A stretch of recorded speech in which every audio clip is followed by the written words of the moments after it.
الحمد لله رب العالمين والعاقبة للمتقين والصلاة والسلام على نبيه الكريم أما بعد فأعوذ بالله من الشيطان الرجيم بسم الله الرحمن الرحيم رب هب لي من الصالحين فبشرناه بغلام حليم فلما بلغ معه السعي قال يا بني إني أرى في المنام أني أذبحك فانظر ماذا ترى قال يا أبت افعل ما تؤمر ستجدني إن شاء الله من الصابرين فلما أسلما وتله للجبين وناديناه أن يا إبراهيم قد صدقت الرؤيا إنا كذلك نجزي المحسنين إن هذا لهو البلاء المبين وفديناه بذبح عظيم وتركنا عليه في الآخرين سلام على إبراهيم كذلك نجزي المحسنين إنه من عبادنا المؤمنين وقال النبي صلى الله عليه وآله وسلم أنا ابن الذبيحين وعن عبد الله بن القرط عن النبي صلى الله عليه وآله وسلم قال إن أعظم الأيام عند الله يوم النحر ثم يوم القر قال وقرب لرسول الله صلى الله عليه وآله وسلم بدنات حمس أو ست فتفقنا يزلفنا إليه بآياتهن يبدأ رواه أبو داود وقال الله تبارك وتعالى إن الله وملائكته يصلون على النبي يا أيها الذين آمنوا صلوا عليه وسلموا تسليما اللهم صل على سيدنا ومولانا محمد وبارك وسلم عليه. سامعین محترم، پچھلے جمعۃ المبارک کو جو گفتگو ہوئی تھی اسی تسلسل میں پھر عید کے پہلے دن یعنی 10 ذی الحج کو جو گفتگو کی تھی اس میں میں نے یہ بات آپ کے سامنے رکھی تھی کہ آپ صلی اللہ علیہ وآلہ وسلم نے جو یہ فرمایا کہ میں 2 ذبیحوں کا بیٹا ہوں، تو وہ کون کون سے 2 ذبیح ہیں ان کے متعلق میں نے آپ کو وضاحت سے بتایا تھا کہ پہلے تو حضرت ابراہیم علیہ السلام کے بیٹے حضرت اسماعیل علیہ السلام، جن کا لقب جو ہے وہ ذبیح اللہ ہے، حضرت اسماعیل ذبیح اللہ علیہ السلام ذبیح کے لقب سے آپ کے آباء و اجداد کے اندر جانے والے آپ کے والد محترم حضرت عبداللہ ابن عبد المطلب ہیں. حضرت عبداللہ ابن عبد المطلب اس لیے ذبیح کہلاتے ہیں کہ جب حضرت عبد المطلب زمزم کے کنویں کی صفائی کا کام کر رہے تھے تو اس دوران منت مان لی، اللہ سے جو ہے وہ دعا کی کہ اگر میرے لیے اس کام میں آسانی ہو گئی تو میں اپنے بیٹوں میں سے ایک بیٹا اللہ کی راہ میں قربان کر دوں گا. اللہ کے حکم سے جب زمزم کی صفائی اور کنویں کی کھدائی کے کام میں جو ہے وہ آسانی ہو گئی اور یہ کام مکمل ہو گیا تو پھر اب منت کو پورا تو بیٹوں نے بھی رضامندی ظاہر کی، لہٰذا حضرت عبد المطلب نے اس رواج کے مطابق، اس دور کے حالات کے مطابق کاہنہ سے جو ہے وہ قرہ نکلوانے کے لیے جو ہے وہ رابطہ کیا، تو قرہ جو ہے وہ حضرت عبداللہ کے نام نکلا۔ جب یہ قرہ ان کے نام نکلا تو آپ کے ماموں جو ہیں وہ مداخلت کرتے ہیں اور کہتے ہیں کہ یہ مناسب نہیں ہے کہ بیٹے کو قربان کر دیا جائے، اگر آج یہ قربان ہوتے ہیں تو یقیناً پھر یہ رسم جو ہے وہ چل پڑے گی اور پھر بہت سے لوگ جو ہے وہ اپنے بیٹوں کو قربان کیا کریں گے،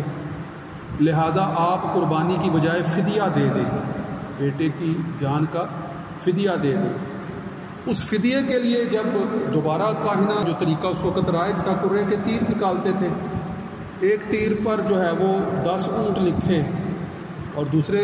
تیر پر جو ہے وہ حضرت عبداللہ ابن عبد المطلب کا نام لکھا،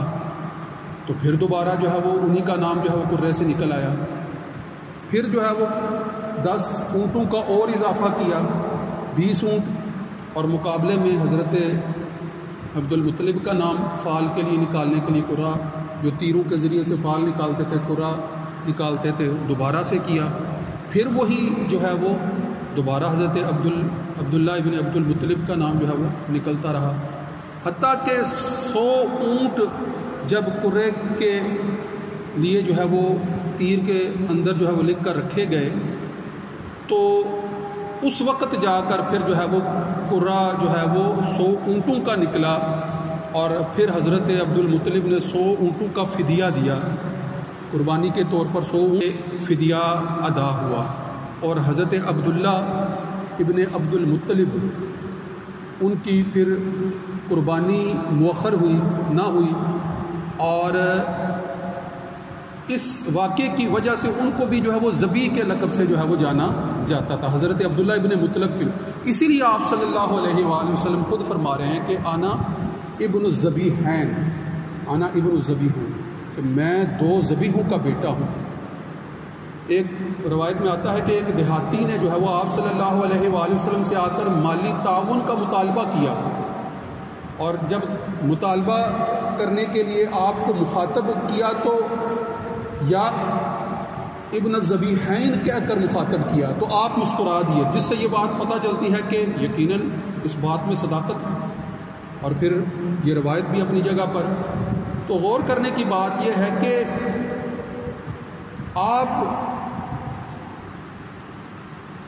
آپ خود فرماتے ہیں کہ مجھے جو ہے وہ اللہ رب العزت نے جو ہے وہ سب سے پہلے حضرت ابراہیم علیہ السلام کے بیٹے کو منتخب فرمایا، حضرت اسماعیل علیہ السلام کو، اور پھر ان کی اولاد میں سے بنو کنانہ کو جو ہے وہ منتخب فرمایا، پھر ان کی اولاد میں سے بنو کنانہ کو منتخب فرمایا، اور پھر کنانہ کی آگے نسل میں سے بنو ہاشم کو جو ہے وہ منتخب فرمایا، اور بنو ہاشم میں سے پھر حضرت عبداللہ ابن عبد المطلب کے ہاں پھر آپ صلی اللہ علیہ وآلہ وسلم کی ولادت ہوتی ہے۔ تو لہٰذا اس نسل کی طرف جو ہے وہ آپ صلی اللہ علیہ وسلم جب خود آگاہ فرما رہے ہیں سارے سلسلہ نسب کی طرف، تو پھر ساتھ یہ بھی ذکر کر رہے ہیں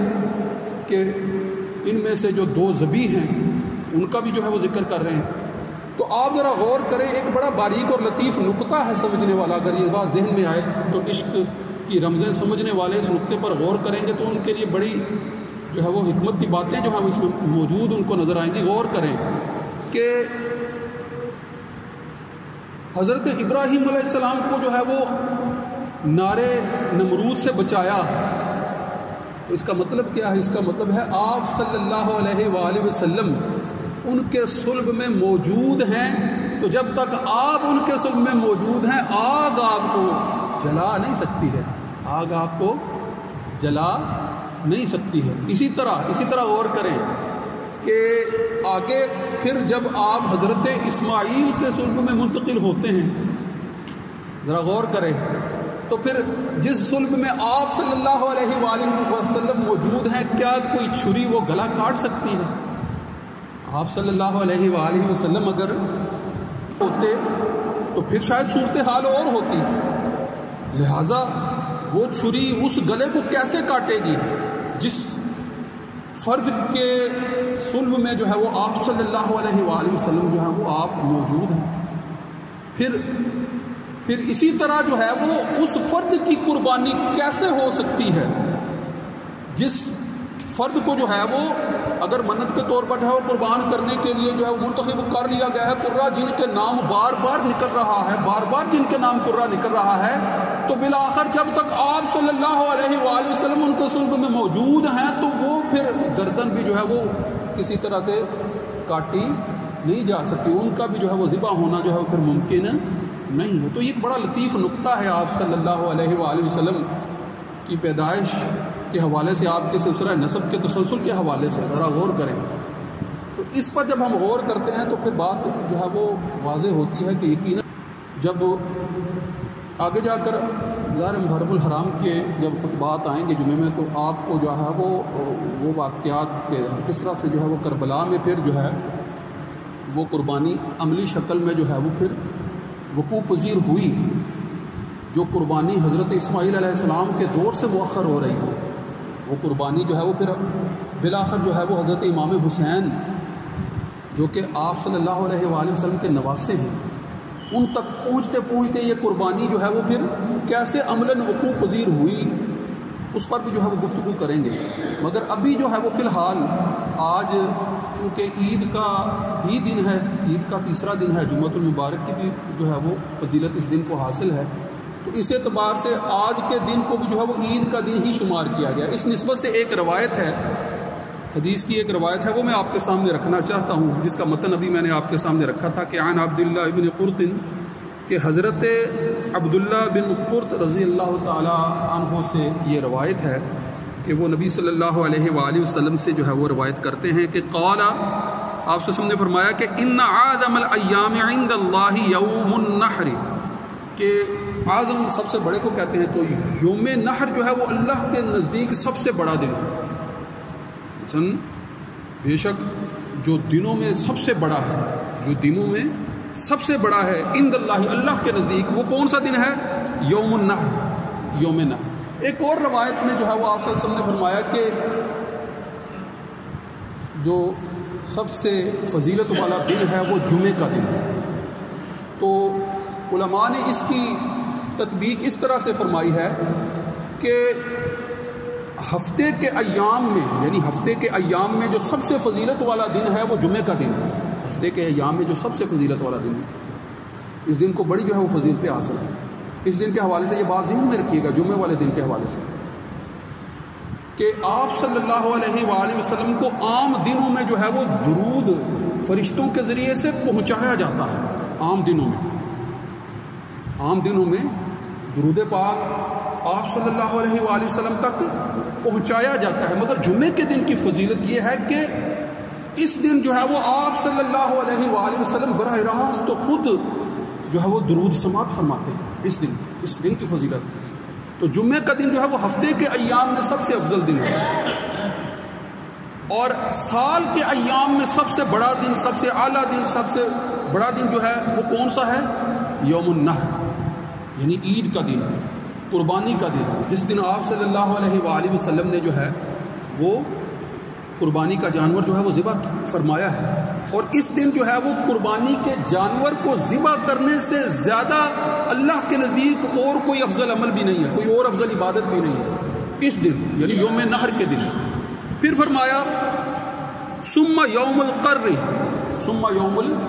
پھر اس کے بعد یوم القر۔ قر اقرار سے ہے، اقرار کا مطلب ہوتا ہے ٹھہرنا، عربی میں اقرار ٹھہرنے کو کہتے ہیں۔ چونکہ حجاج کرام جو ہیں وہ قربانی کرنے کے بعد اور شیطان کو کنکریاں مارنے کے بعد منا میں اس دن ٹھہرا کرتے تھے یا ٹھہرتے ہیں، آج بھی جو ہے وہ یہی جو ہے وہ طریقہ ہے۔ تو اس لیے جو ہے وہ اس دن کو یوم القر کہا گیا ہے، اور آپ صلی اللہ علیہ وآلہ وسلم کی اس روایت کے مطابق، غور کرنا بات بڑی جو ہے وہ لطیف ہے، اس روایت کے مطابق عید کے یعنی بڑی عید جسے ہم کہتے ہیں یوم النحر یعنی قربانی کی عید کے دن کے بعد جو سب سے زیادہ فضیلت والا دن ہے وہ یوم القر یعنی اس سے اگلا دن 11 ذی الحج، اس سے اگلا دن یعنی عید کے بعد کا دن جو ہے وہ عید کے بعد اس کی فضیلت جو ہے وہ سب سے زیادہ ہے، وہ جو ہے وہ اللہ کے نزدیک سب سے بڑا دن ہے۔ لہذا فقہا یہ بیان کرتے ہیں کہ اولین طور پر قربانی جو ہے وہ پہلے دن سب سے افضل ہے، قربانی کا جانور ذبح کرنا سب سے افضل جو ہے وہ پہلے دن اس کی قربانی کی جائے، اور اگر کسی وجہ سے کوئی فرد پہلے دن قربانی کرنے سے رہ گیا ہے، وہ قربانی نہیں کر پایا، تو پھر اس کے بعد جو ہے یوم القر یعنی یہ عید کا ہی دن ہے، یہ دوسرا دن، یہ بھی بڑا فضیلت والا دن ہے، اس دن بھی جو ہے وہ قربانی کا جانور جو ہے وہ ذبح کیا جا سکتا ہے، اس دن بھی جو ہے وہ قربانی کے جانور کو ذبح کرنے کی بڑی فضیلت ہے، اور جو ہے وہ قربانی کا جانور ذبح کرنے سے قربانی ادا ہو جائے گی۔ پھر آگے اسی روایت کے ضمن میں فقہا یہ کہ اگر کوئی دوسرے دن بھی قربانی کرنے سے رہ جاتا ہے تو چونکہ عید کے بعد کے 2 دن بھی جو ہے وہ عید کے دن شمار کیے جا رہے ہوتے ہیں، تو تیسرے دن جس طرح آج کا دن جو ہے وہ عید کا تیسرا دن ہے، تو آج کے دن بھی جو ہے وہ جو شخص قربانی کرے گا تو اس کی قربانی ادا ہو جائے گی، قربانی ادا ہو جائے گی، مگر پہلے 2 دنوں جیسی فضیلت اس کو حاصل نہیں، یعنی فضیلت کا کوئی درجہ نہیں۔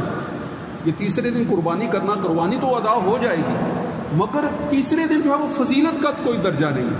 اور اسی حوالے سے اسی روایت کے اندر جو آگے جو فرمایا وہ بھی بڑا لطیف پہلو ہے، آپ صلی اللہ علیہ وآلہ وسلم کے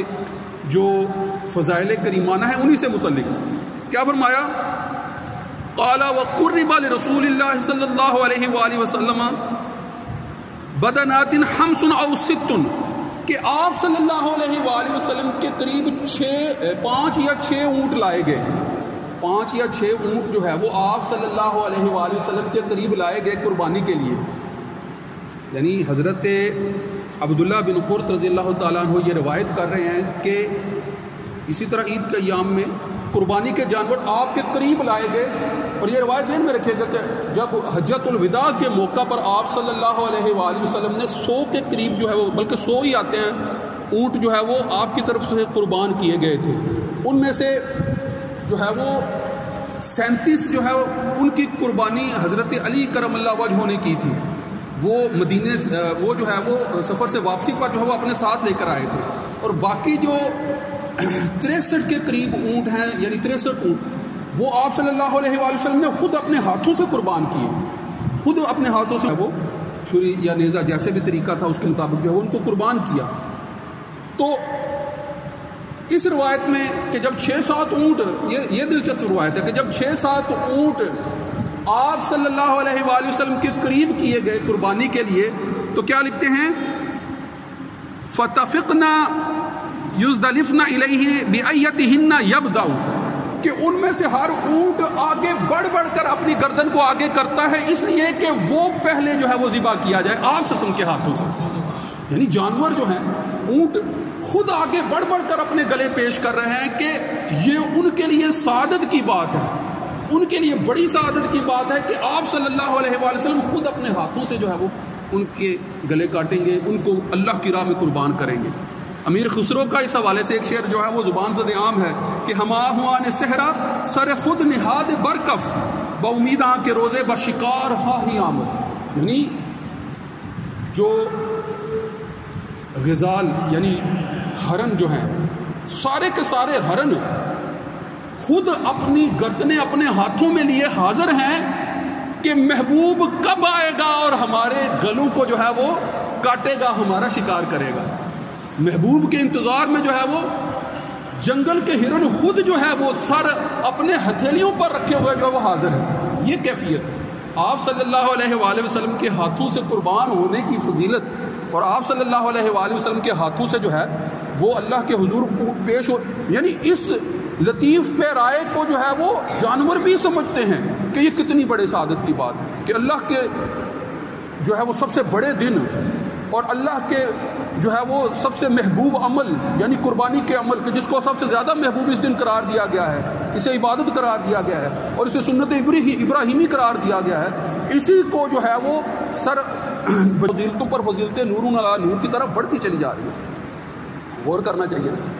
پھر آخر میں ایک اور روایت سن لیجیے، جو بعض لوگ سوال کرتے ہیں اکثر کہ کیا جو ہے وہ قربانی کے جانور کا گوشت جو ہے وہ زیادہ دیر تک جو ہے وہ رکھا جا سکتا ہے کہ نہیں رکھا جا سکتا؟ اکثر لوگ جو ہے وہ سمجھتے ہیں کہ عید کے دن یا 2 یا 3 دنوں میں سارا گوشت جو ہے وہ ختم کرنا ضروری ہوتا ہے۔ تو اس حوالے سے ایک روایت جو ہے وہ سن لیجئے، ان سلمۃ بن الاقوین قال قال النبی صلی اللہ علیہ وآلہ وسلم من ضحى منکم فلا یصبحن بعد ثالثۃ وفی بیتہ منہ شیء، یعنی ابتدا شروع میں جب قربانی کی جاتی تھی تو آپ صلی اللہ علیہ وآلہ وسلم سے یہ روایت منسوب ہے کہ آپ صلی اللہ علیہ وآلہ وسلم نے فرمایا کہ تم میں سے، یعنی ایک سال جب آپ صلی اللہ علیہ وسلم سے صحابہ نے پوچھا تو آپ صلی اللہ علیہ وسلم نے 3 دن سے زیادہ تک قربانی کا، یعنی یہ جو عید کے 3 دن ہے اس سے زیادہ تک جو ہے وہ قربانی کا گوشت اپنے پاس رکھے۔ یہ ابتدائی حکم ہے، ذہن میں رکھیے گا، ابتدائی حکم۔ پھر جب دوبارہ جو ہے وہ اگلے سال فلما کان العام المقبل قالوا یا رسول اللہ نفعل کما فعلنا العام الماضی، جب اگلے سال پھر جب قربانی کی گئی تو آپ صلی اللہ علیہ وسلم سے جو ہے وہ صحابہ نے دوبارہ پوچھا کہ کیا جس طرح ہم نے پچھلے سال کیا تھا، کیا جب ہم نے پچھلے سال جس طرح سے جو ہے وہ 3 دن کے اندر اندر جو ہے وہ قربانی کا سارا گوشت جو ہے وہ تقسیم کر دیا تھا یا استعمال کر لیا تھا یا کھا لیا تھا، تو کیا اس دفعہ بھی ہم اسی طرح کریں؟ تو اس کے جواب میں آپ صلی اللہ علیہ وآلہ وسلم نے فرمایا قال اکلوا وَطْعِمُوا وَادَّخِرُوا فَإِنَّ ذَلِكَ الْعَامِ كَانَ بِالنَّاسِ جَحَدُوا فَأَرَدتُّ تُعِينُوا فِيهِمْ، کہ کھاؤ بھی، آپ سے نے فرمایا کھاؤ بھی اور کھلاؤ بھی، کھاؤ بھی اور کھلاؤ بھی اور محفوظ رکھو، یعنی تیسرا لفظ جو ہے وہ ساتھ یہ فرمایا کہ محفوظ، یعنی مطلب کیا ہے کہ ان 3 دنوں میں بھی کھایا جا سکتا ہے اور ان کے بعد جو ہے وہ محفوظ رکھ کر جو ہے وہ جب تک جو ہے محفوظ رکھ کر کھا سکتے ہیں تب تک کھایا جا سکتا ہے۔ اس میں جو ہے وہ آپ سے نے فرمایا کہ پچھلے سال یہ تحدید اس لیے کی تھی، یہ پابندی اس لیے لگائی تھی کہ اس سال جو ہے وہ لوگ تنگ دستی کا شکار تھے، لوگ تنگ دستی کا شکار تھے، لوگوں کے پاس جو ہے وہ اشیاء خورد و نوش کم تھی، کھانے پینے کی اشیاء کم تھی، تنگ دستی کا شکار تھے، تو میں نے یہ چاہا کہ حد بندی کر دوں تاکہ کوئی بھی اپنے پاس جمع کر کے نہ رکھے، لہذا وسعت سے جو ہے وہ تقسیم کر دیا جائے، مگر اب جو ہے وہ یہ صورتحال نہیں ہے، اب ایسی صورتحال نہیں ہے، لہذا کھاؤ بھی کھلاؤ بھی اور جو ہے وہ اس کو محفوظ بھی کر کے رکھو۔ مطلب کیا ہے کہ جب تک جو ہے وہ آپ محفوظ رکھ کر جو ہے وہ اس کو استعمال کر سکتے ہیں۔ تو یقیناً آپ یہ بات جانتے ہیں کہ 3 حصے کیے جاتے ہیں، ایک حصہ قربانی کرنے والے کا ہوتا ہے، ایک کارب اور رشتہ داروں کے لیے مخصوص کیا جاتا ہے، اور تیسرا حصہ جو ہے وہ غریب اور ضرورت مند افراد میں جہاں تک جو ہے وہ تقسیم کیا جائے، تقسیم کرنے کے لیے ہوتا ہے۔ تو اس اعتبار سے جو ہے وہ اگر کسی نے اپنا حصہ محفوظ رکھا ہے اور اس کو جو ہے وہ محفوظ رکھ کر جو ہے وہ دیر تک استعمال کیا ہے تو اس میں کوئی قباحت یا حرج نہیں ہے۔ وآخر دعوانا ان الحمد للہ رب العالمین، سنتیں ادا فرمائیں۔